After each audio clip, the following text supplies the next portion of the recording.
ॐ अज्ञानतिमिरन्धस्य ज्ञानाञ्जनशलाकया चक्षुरुन्मिलितं येन तस्मै श्रीगुरवे नमः। श्रीचैतन्यमनोभीष्टं स्थापितं येन भूतले स्वयं रूप कदा मह्यं ददाति स्वपदान्तिकं। वन्देऽहं श्रीगुरो श्रीयुतः पदकमलं श्रीगुरून् वैष्णवांश्च श्रीरूपं साग्रजातां सहगना रघुनाथान्वितं तं सजीवं साद्वैतं सावधूतं परिजनसहितं कृष्णचैतन्यदेवं श्रीराधा कृष्णपादान् सहगना ललिता श्रीविशाखान्वितंश्च। नमो ओं विष्णुपादाय कृष्णप्रेष्ठाय भूतले श्रीमते भक्तिवेदांत स्वामीति नामिने। नमस्ते सरस्वती देवे गौरवाणी प्रचारिणे निर्विशेष शून्यवादी पाश्चात्यदेशतारिणे। वंचाकल्पतरुभ्यश्च कृपा सिन्धुभ्येव च पतितानां पावनेभ्यो वैष्णवेभ्यो नमो नमः। जय श्री कृष्ण चैतन्य प्रभु नित्यानंद श्री अद्वैत गदाधर श्रीवासादि गौर भक्त वृंद। हरे कृष्णा कृष्णा कृष्णा हरे हरे, हरे राम राम राम हरे हरे। हरे कृष्णा। तो हम भागवतम के पहले स्कंद के दूसरे अध्याय से चर्चा कर रहे हैं। तो अब तक हमने श्लोक नंबर 9 तक देखा है, 8 तक। तो जस्ट अ क्विक समरी, अब तक हमने क्या किया। तो सुत गोस्वामी ने शौनक आदि ऋषि को बताया कि सबसे ऊंचा धर्म क्या होता है। सवई पुंसाम परो धर्मो यतो भक्ति रदोक्षजे अहेतुकी अप्रतीयता ययात्मा सुप्रसिद्धति। तो सबसे ऊंचा धर्म क्या है? जब कोई भगवान कृष्ण का भक्ति बिना हेतु और बिना रुकावट के करता है। तो कल हम ये चर्चा कर रहे थे, रूप गोस्वामी उनके भक्ति रसामृत सिंधु में अनन्य भक्ति, जो उत्तम भक्ति उसका डेफिनेशन देते हैं। अन्याभिलाषिता शून्यम ज्ञान कर्मादि अनावृतम अनुकूल्येनु कृष्णानुशीलनम भक्तिर उत्तमम।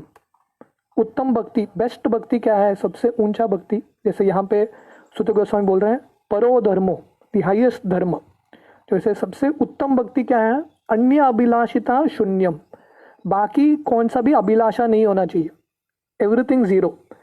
अभिलाषा किसका होना चाहिए? सिर्फ भगवान कृष्ण का सेवा करने का अभिलाषा। ज्ञान कर्मादि अनावृतम, उसमें ज्ञान भी नहीं है, कर्म भी नहीं है। तो ऐसा भक्ति जो भगवान के लिए अनुकूल भाव से किया जाता है, उसको उत्तम भक्ति बोलते हैं, राइट।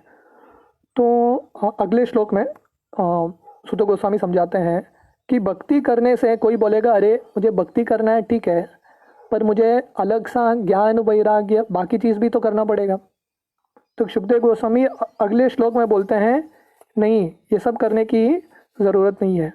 वासुदेवे भगवती भक्ति योग प्रयोजिता जनयति आशु वैराग्यम ज्ञानम च यद हेतुकम। बोल रहे हैं भक्ति काफ़ी है, भक्ति सफिशेंट। कोई भक्ति करेगा तो ऑटोमेटिकली अपने आप अनायास वैराग्य और ज्ञान आएगा, अलग सा प्रयास करने की ज़रूरत नहीं है। जैसे रूप गोस्वामी भक्ति रसामृत सिंधु में बहुत एक सुंदर श्लोक कोट करते हैं। वो बोलते हैं हरि भक्ति महादेव्या सर्वा मुक्त्यादि सिद्धय भुक्त्यश्च अद्भुतस्तस्य चेतिकावद अनुव्रत। वो बोलते हैं हरि भक्ति महादेव्या, जो भगवान की भक्ति है, हरि भक्ति वो कैसा है? सबसे ऊंची देवी है, महादेव्या, जैसे एक रानी है, पटरानी है। सर्वा मुक्ताश्च सिद्धय, तो बाकी जितने भी हैं मुक्ति, सिद्धि और भुक्ति, भोग करने का इच्छा। तो किसी को अगर मुक्ति प्राप्त करना है या सिद्धि, अलग अलग सिद्धि प्राप्त करना है, या मुक्ति प्राप्त करना है, कुछ भी भुक्ति प्राप्त करना है, तो भक्ति का सेवा करने से सब कुछ हो जाता है। क्यों? चेतिकावत अनुव्रता। जैसे चेतिकावत का मतलब है जैसे थोड़े डरे हुए सेवक रहते हैं। जब रानी बोलती है, सेवक सब रुके हैं, रानी क्या बोलेगी, और रानी के पीछे पीछे चलते हैं।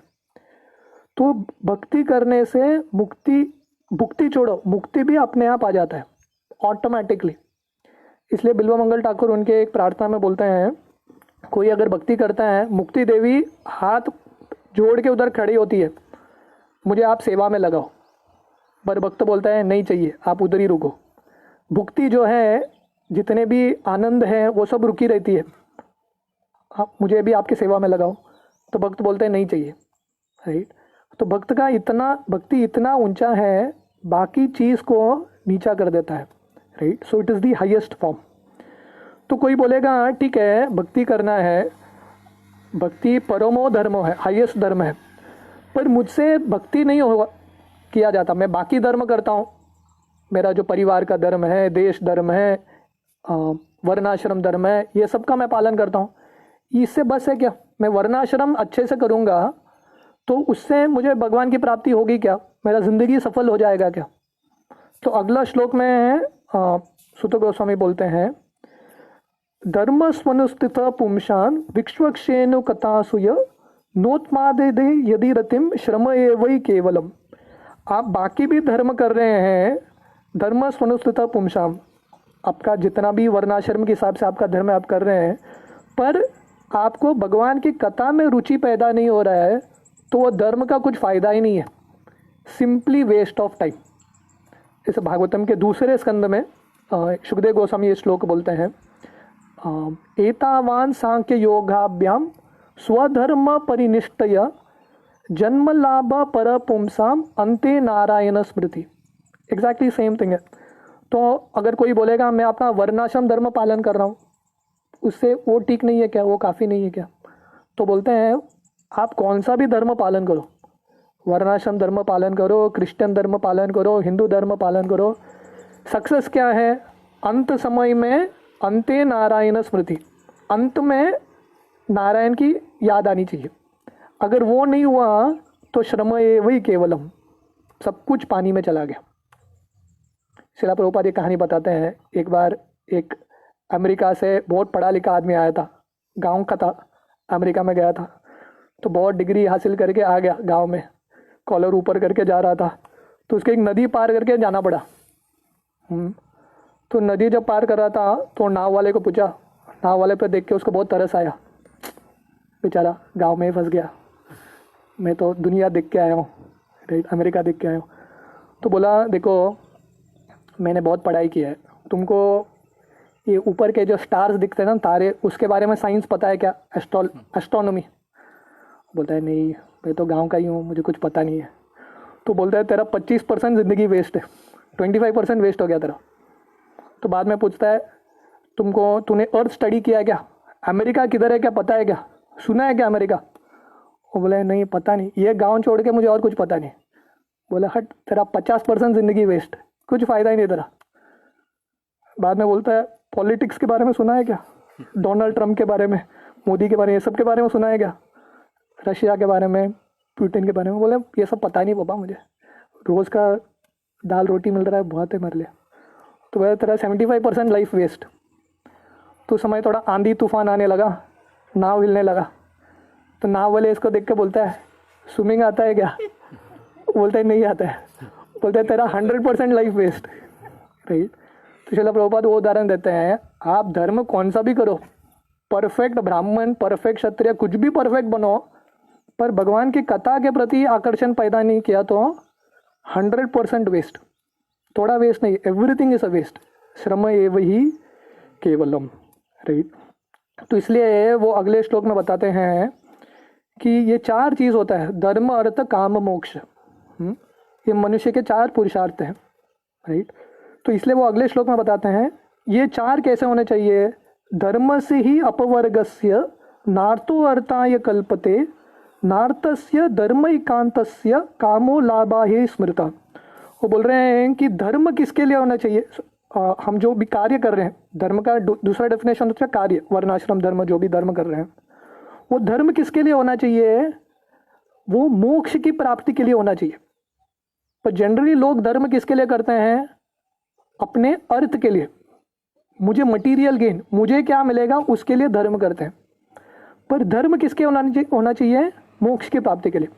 तो लोग धर्म के पालन करते हैं, पूजा पाठ जो भी करते हैं, किसके लिए करते हैं? उससे मुझे अर्थ मिलेगा। हाँ, लक्ष्मी नारायण की पूजा करूँगा या जो भी करूँगा उससे मुझे, जो भी यज्ञ करूँगा उससे मुझे अर्थ मिलेगा। अर्थ क्यों चाहिए, पैसा क्यों चाहिए? क्योंकि उससे मेरा काम वासना पूरा होगा। इच्छा बहुत पड़ा है, दिल मांगे मोर, दिल में तो बहुत सारे इच्छा हैं, तो इच्छा पूरा करना है। और इच्छा क्यों पूरा करना है? क्योंकि अल्टीमेट एम क्या है, बॉइल्स डाउन टू दिस, क्या है? मुझे इंद्रिय भोग करना है, अपने इंद्रियों को संतुष्ट करना है। तो श्रील प्रभुपाद बोलते हैं पूरा जो अभी सिविलाइजेशन है सब गड़बड़ है, सब गड़बड़ है। तो धर्म की भी पालन करते हैं लोग, उसमें धर्म कुछ होता नहीं है, भगवान की तरह होते नहीं है, उसमें सब एजेंडा हमारा ही होता है। लोग तिरुपति बालाजी के पास जाते हैं, राइट? तो बालाजी के पास क्यों जाते हैं? क्योंकि बालाजी सबका इच्छा पूरा करते हैं। बिजनेस, मैं आपको ये दूंगा, आप मुझे ये दे दो। तो सब अपने काम वासना के प्रति ही लगे हैं। पर एक्चुअली बोल रहे हैं यहाँ पे सुत गोस्वामी, धर्म किसके लिए होना चाहिए? धर्म से ही अपवर्गस्य, धर्म मुक्ति के लिए होना चाहिए। तो मुक्ति का दूसरा नाम क्या है? अपवर्ग। तो दो शब्द आता है ग्रंथों में, पवर्ग और अपवर्ग। ये भौतिक संसार क्या है? मटेरियल एग्जिस्टेंस पवर्ग है। पवर्ग क्या है? प फ भ ब म, हमने बचपन में पढ़ा, राइट? प फ भ ब म। तो ये भौतिक संसार है।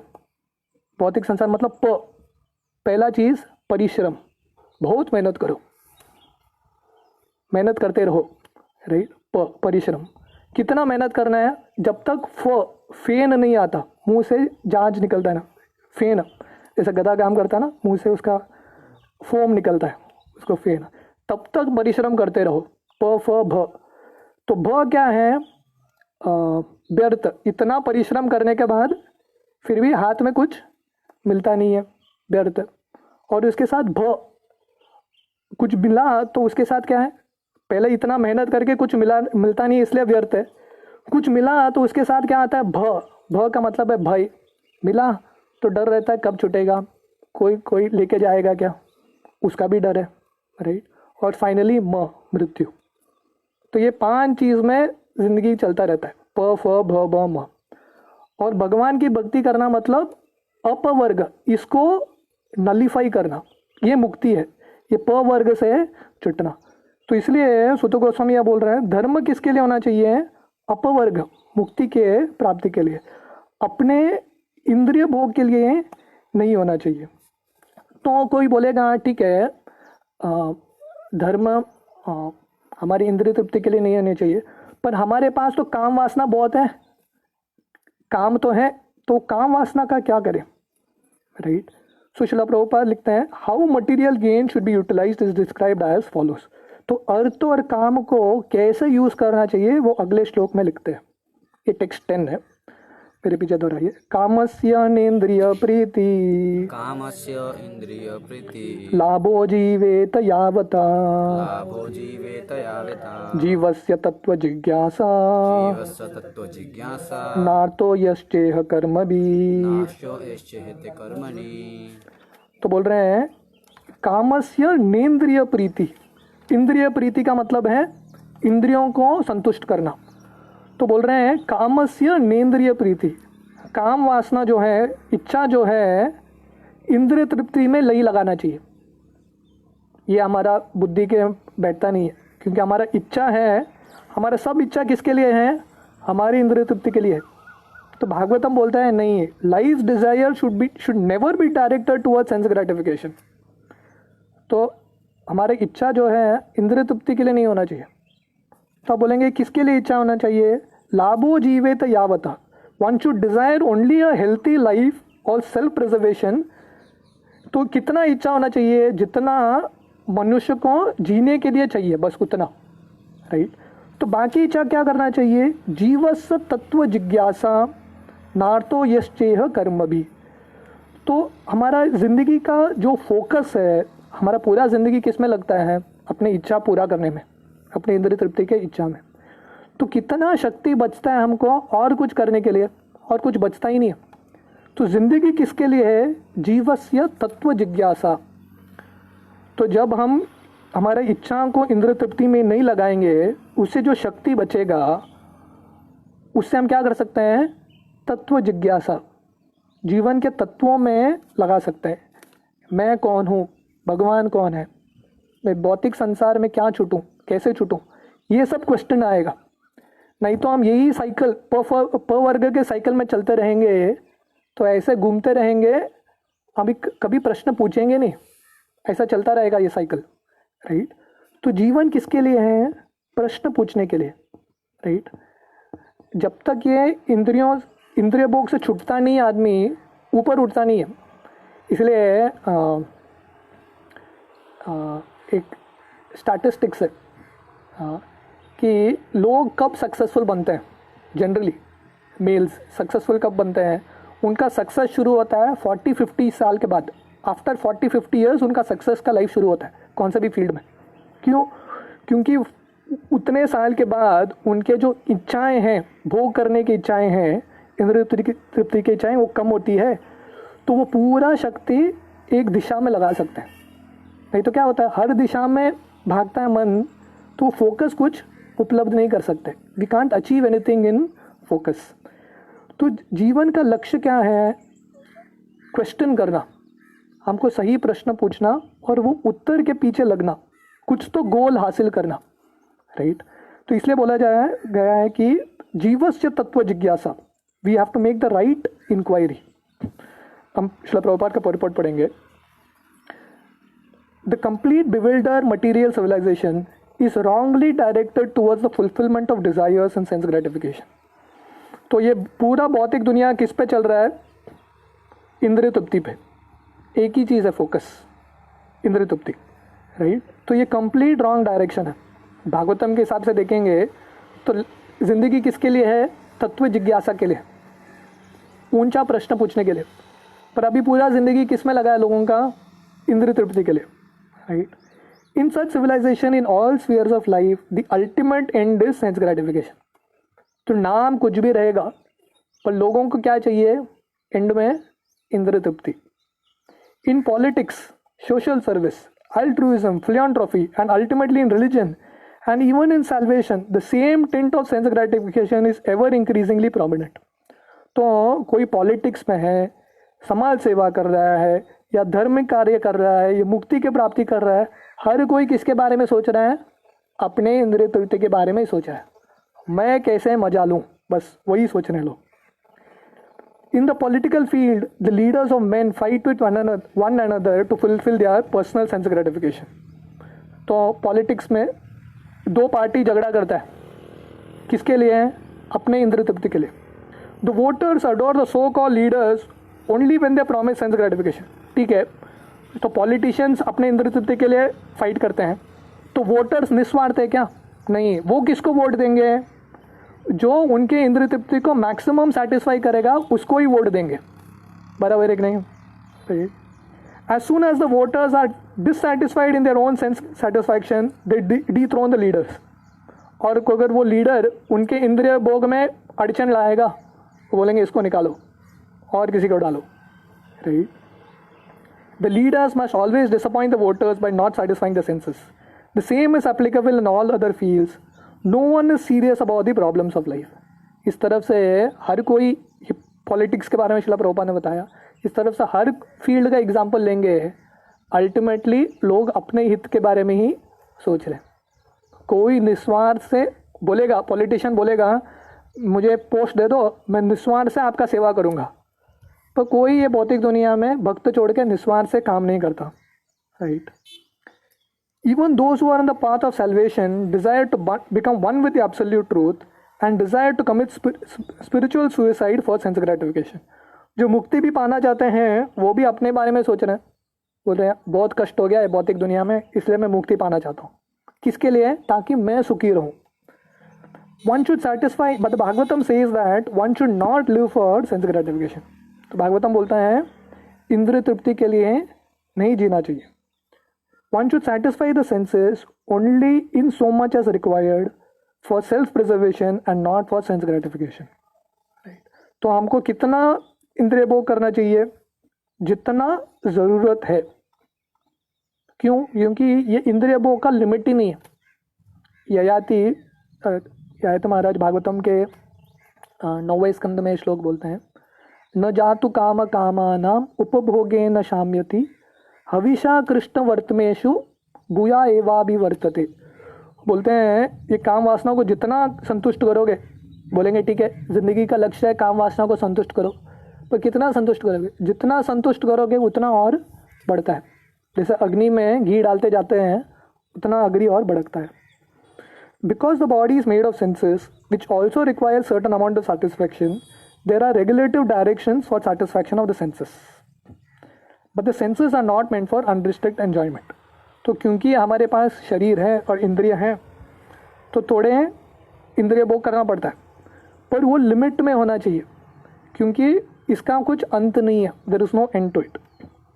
For example, marriage is a combination of a man and woman of a man with a woman is necessary for progeny, but it is not meant for sense enjoyment.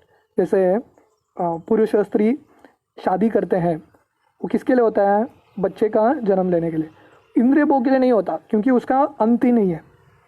In the absence of voluntary restraint there is propaganda for family planning, but foolish men do not know that family planning is automatically executed as soon as there is search for the absolute truth. तो कहने का मतलब है कि इंद्रिय जो तृप्ति है, इंद्रिय भोग, उस पर हम उसको कम कैसे कब करेंगे? जब हमारे पास लक्ष्य कुछ बड़ा रहेगा। अरे लक्ष्य बड़ा नहीं है तो यही इसी के पीछे हम सोचते रहेंगे, राइट?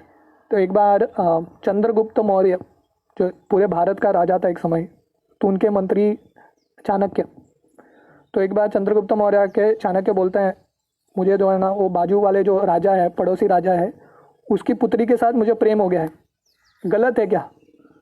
तो चाणक्य बोलते हैं गलत नहीं है, पर तू उस पर फोकस करेगा ना, भारत का राजा नहीं बन सकता। तो तू चूज कर क्या चाहिए तुमको, राइट? तो कहने का मतलब है कुछ हासिल करना है तो ये छोड़ना पड़ेगा। अगर गोल ही कुछ क्लियर नहीं है तो ये छोटे छोटे चीज़ों के पीछे हम लगते रहेंगे। So seekers of the absolute truth are never allured by unnecessary engagements in sense gratification, because the serious students seeking the absolute truth are always overwhelmed with the work of researching the truth. तो शिला प्रभुपाद बोल रहे हैं जो तत्व जिज्ञासा भगवान के बारे में समझना चाहते हैं, जीवन के बारे में समझना चाहते हैं, तो ऐसे लोग इंद्रिय तृप्ति रहेगा, वासनाएं रहेंगी, पर उससे दूर रहते हैं, क्योंकि उनको पता है कि इसमें मैं लग जाऊंगा तो मेरा फोकस छूट जाएगा। जैसा कोई बच्चा स्कूल या कॉलेज में जाता है, कॉलेज में बहुत सारे ऑब्स्टिकल्स रहते हैं, बहुत सारे इवेंट्स रहते हैं, हैपनिंग्स रहते हैं, ये डे वो डे, रोज डे, कुछ ना कुछ डे रहता ही है। उस पर फोकस करता रहेगा तो क्या होगा? उसका जो लक्ष्य है पढ़ाई करके कुछ बनने का, वो हासिल नहीं होगा। तो जो सीरियस स्टूडेंट है वो क्या करेगा? टेम्पटेशंस बहुत सारे रहेंगे उसको भटकाने के लिए। कोई दोस्त बोलेगा चल थोड़ा पी के आते हैं, बहुत सारे लोग बहुत कुछ बोलेंगे, पर अगर उसका लक्ष्य क्लियर है कि मैं इधर आया हूँ क्यों? पढ़ाई करने के लिए, मुझे कुछ बनना है, मुझे नौटंकी नहीं बनना है, मुझे ज़िंदगी में कुछ बनना है, तो पूरा फोकस करके पढ़ाई करेगा। तो वैसे ही हमारा फोकस होना बहुत इंपॉर्टेंट है। वो कब होगा? जब हम सही प्रश्न पूछेंगे हमारी ज़िंदगी में। एक बार मैं, ये बहुत इंटरेस्टिंग स्टोरी है, जब हिटलर ना, आप हिटलर जानते हैं ना, वो बहुत सारे जूस को मारता था, पकड़ पकड़ के कंसंट्रेशन कैंप में मारता था। तो उसमें एक तो क्या करता था, इन सब लोगों को लेके आके दिन रात काम करवाता था, पत्थर तोड़ता था, बहुत कुछ करता था, और एंड में मार देता था। इन सबको गोली से मारता था, नहीं तो गैस चैम्बर में डाल के गैस छोड़ देता था, सब मर जाते थे। तो इसमें से एक आदमी था जिसका नाम था लेच, वो जू था। तो उसने, वो भी क्या, उसका परिवार हिटलर के लोगों ने मार दिया, अकेला इसको लेके गया कंसंट्रेशन कैंप में, दिन रात काम करवाते गया। तो ये सोचने लगा यहाँ से कैसे भागूँ मैं। तो वो हर किसी को पूछता था भागने का रास्ता है क्या। उसके आजू बाजू जो दोस्त है वो बोलते थे इधर से कोई भागता नहीं है, इधर जो आता है सब मरते ही है, आशा छोड़ दो भागने का। पर इसके मन में बहुत इच्छा था, जिज्ञासा, कुछ तो रास्ता होगा भागने का, यहाँ कुछ समथिंग विल बी देयर। तो वो रोज सोचता था कैसे भागूं मैं, कैसे भागूं। हर कोई उसको बोलता था रास्ता नहीं है, तुमको मरना ही पड़ेगा। क्योंकि वो रोज प्रश्न पूछता था अपने आप को, जितने मुश्किल सिचुएशन में मैं कैसे छूटूं इससे, सीरियस सिंसियर था वो। एक दिन उसको उत्तर आया। क्या था पता है उसको? एक दिन जैसे वो काम कर रहा था, उसने देखा है कि साइड में क्या करता था, लोग काम करते थे और थोड़े समय के बाद सबको मार देता था हिटलर। और एक बहुत बड़ा एक ढेर था मुर्दे लोगों का, नंगे मुर्दे लोगों का ढेर था। तो इसने क्या किया, जब हर कोई उसके रूम की तरफ जा रहा था काम करके, तो उसने उसका कपड़ा उतारा और ये ढेर पे कूद गया और ऐसे एक्टिंग किया कि वो भी मरा है। तो एक ट्रक आया और ये सब शरीर को लेके जाके बाहर एक जंगल में जाके फेंक दिया, और ये सब बांस को सहन कर रहा है, सब कर रहा है। और वो ट्रक चले जाने के बाद ऐसा ही नंगा भाग गया वो। तो अकेला आदमी एक छूट गया। क्यों छूट गया? क्योंकि उसने प्रश्न पूछा, सीरियस था छूटने के लिए। तो वैसे ही ये भौतिक संसार में, ये भौतिक संसार भी एक कॉन्सेंट्रेशन कैंप की तरह है। हर कोई इधर ही है, कोई बोलता है इधर से भागने का रास्ता नहीं है। पर भक्त जो हैं प्रश्न पूछते हैं, इस जिंदगी का लक्ष्य क्या है। जैसे गौतम बुद्ध, हाँ गौतम बुद्ध वो एक राजा के पुत्र थे, सिद्धार्थ। क्योंकि उन्होंने तत्व जिज्ञासा किया, उनको उत्तर भी मिला। वो बोधि ट्री में गया में उनको उत्तर भी मिला और वो छुड़ गए। तो उत्तर किसको मिलता है? जो प्रश्न पूछता है। अगर हम प्रश्न पूछते रहेंगे, खाना किधर मिलेगा, इंद्रिय किधर मिलेगा, वही उत्तर मिलेगा हमको। पर अगर हमको उत्तर चाहिए भौतिक संसार से कैसे छुटना है, उसके लिए वो प्रश्न पूछना पड़ेगा, right. In every sphere of life, therefore, the ultimate end must be seeking after the absolute truth, and that sort of engagement will make one happy because he will be less engaged in varieties of sense gratification. तो इसलिए श्रील प्रभुपाद बोलते हैं, आप कौन सा भी धर्म का पालन कर रहे हैं, कौन सा भी कार्य कर रहे हैं, लक्ष्य क्या होना चाहिए? तत्व जिज्ञासा। मैं कैसे ये संसार से छूटूं, भगवान कौन है मुझे ये समझना है। तो वो प्रश्न रहेगा, तब इंद्रिय भोग से थोड़ा ऊपर रह सकते हैं। तो अभी प्रश्न उठता है कि सुखदेव गोस्वामी ने बोला है तत्व जिज्ञासा करना है, जीवस्य तत्व जिज्ञासा। तो अभी कोई बोलेगा भगवान के बारे में पूछना है, तो भगवान कौन है, भगवान का तत्व क्या है? तो वो अगले श्लोक में समझाते हैं। तो अगला श्लोक भी बहुत इंपॉर्टेंट श्लोक है, टेक्स्ट 11। वदन्ति तत्त्वविदस् वदन्ति तत्त्वविदस् तत्त्वं यज्ञायमद्वयम् तत्त्वं यज्ञायं वेदत्यं ब्रह्मेति परमात्मेति ब्रह्मेति परमामेति भगवान इति शब्दते। भगवान् इति शब्दते। तो देखिए कैसे सुत गोस्वामी ग्रेजुअली एक एक टॉपिक बिल्ड कर रहे हैं, सिस्टमैटिकली वो बिल्ड कर रहे हैं। तो बोल रहे हैं कि जीवन का लक्ष्य क्या है? तत्व के बारे में जिज्ञासा करना। तो कोई बोलेगा ये तत्व क्या है? तत्व भगवान है। तो बोलते हैं भगवान के 3 तरह के तत्व हैं। वदंती तत्त्वविदस्। वदंती मतलब जो बुद्धिमान लोग हैं, जो ज्ञानी लोग हैं, जिन्होंने भगवान को समझा है, वो लोग बोलते हैं कि भगवान के 3 तरह के तत्व हैं। वदंती तत्त्वविदस् तत्वम यज्ञायम अद्वयम। वो 3 तरह का तत्व क्या है भगवान का? 3 एस्पेक्ट्स ऑफ गॉड, ब्रह्मेति परमात्मेति भगवान इति शब्दते। तो यही तत्व को, परम सत्य, परम तत्व को 3 शब्दों से, या 3 स्तर है इनको समझने का। एक है ब्रह्मेति, ब्रह्मन के रूप में, दूसरा है परमात्मा के रूप में, और तीसरा है भगवान के रूप में। Purport: the absolute truth is both subject and object and there is no qualitative difference there. Therefore Brahman Paramatma Bhagavan are qualitative one and the same. तो श्रील प्रभुपाद बोल रहे हैं जो भगवान है, जो पूर्ण पुरुषोत्तम, ये सबसे ऊंचा जो तत्व है, पर तत्व है, उसको ये 3 जो चीज़ हैं, ब्रह्मन परमात्मा भगवान, ये तीनों एक ही हैं फिर भी अभिन्न है, simultaneously one and different. The same substance is realized in impersonal Brahman by the students of the Upanishads, as localized Paramatma by the Hiranyagarbhas or the yogis, and as Bhagavan by the devotees. तो जो लोग उपनिषद पढ़ते हैं, जो लोग ज्ञानी हैं, उनको क्या लगता है कि भगवान मतलब ब्रह्मन, पूर्ण शक्ति, राइट, शक्ति का रूप। और जो लोग योगीज हैं, जो मेडिटेट करते हैं, उनको लगता है भगवान मतलब ये परतत्व, मतलब परमात्मा जो हम सबके हृदय में है। और भक्तों को लगता है परतत्व, सबसे ऊंचा तत्व कौन सा है? भगवान, जिनका स्वयं का एक रूप है। इन अदर वर्ड्स, भगवान और the personality is the last word of the absolute truth. तो इसका मतलब है कि जो भगवान है, ये तीनों में से ब्रह्मन, परमात्मा, भगवान, सबसे ऊंचा स्तर भगवान को जानने का क्या है? भगवान का रूप, पर्सनल फॉर्म, राइट। जैसे शिला प्रभुपाद उदाहरण देते थे, कोई दूर से एक पहाड़ को देखेगा तो क्या समझ में आएगा उसको? दूर से जब देखेगा उसको लगेगा कुछ हरा हरा कुछ चीज़ है, राइट, उतना ही दिखाई देगा उसको, सब ग्रीन लाइट। पर उसके पास जाएगा, सपोज पहले बार कोई पहाड़ को देख रहा है, उसके पास जाएगा तो देखेगा अरे हरा हरा है, पर ये हरे में भी बहुत सारे वैरायटीज़ हैं, अलग अलग हरे हैं, ये पेड़ ऐसा है, वो पेड़ वैसा है, राइट।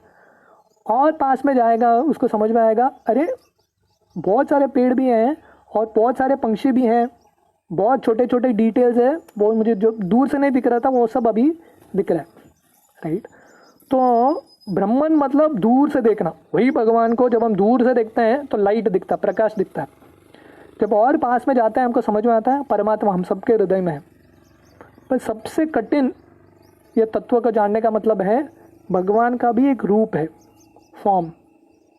शिला प्रभुपाद और एक उदाहरण देते थे, अगर किसी ने ज़िंदगी में ट्रेन नहीं देखा है, स्टेशन पे खड़ा है, तो पहला क्या देखेगा? वो एक लाइट देखेगा और एक आवाज़ सुनेगा, उसे लगेगा अरे ट्रेन मतलब लाइट और आवाज़। वो लगेगा समझ गया मैं ट्रेन को, ट्रेन मतलब व्हाट इज ट्रेन? आंसर लिखेगा flash light, one big light and sound, train. Answer सही है क्या? सही है, ट्रेन वो है।